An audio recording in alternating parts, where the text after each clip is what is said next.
Political violence may seem appealing or even sweet to those who find themselves on the offensive side. In the heat of the moment, it can appear to be a quick path to control or power. But this temporary sense of advantage is an illusion that fades as soon as the true consequences begin to unfold. When it is our own children, mothers, and grandmothers fleeing for their lives, we are starkly reminded of the harsh, painful reality that political violence brings upon society. Starting violence is easy, controlling its spread is not. When one side begins to defend itself with whatever weapons are within reach, it becomes harder to distinguish aggressor from defender. At that point, violence spirals into more violence, creating an endless cycle that leaves scars on our communities, divides our people, and drains our nation of unity and peace. It is particularly troubling to witness such events under the leadership of President Dr. Lazarus Chakwera, a man who has presented himself as a pastor and a man of God.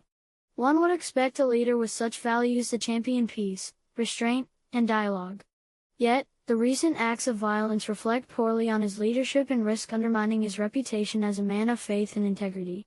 If violence and intimidation continue unchecked, they will only serve to cast doubt on Dr. Chakwera's commitment to the principles he has long preached.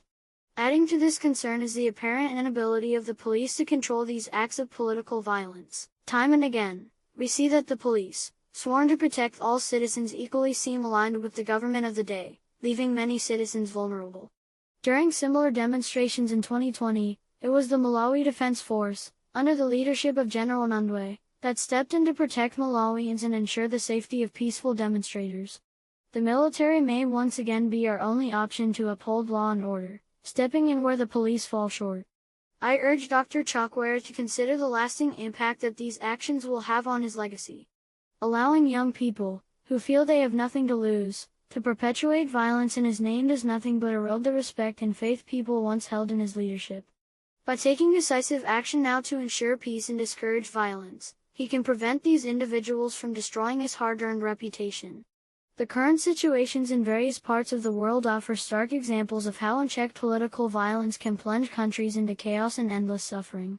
Let us take these lessons to heart and reject violence as a means to settle differences.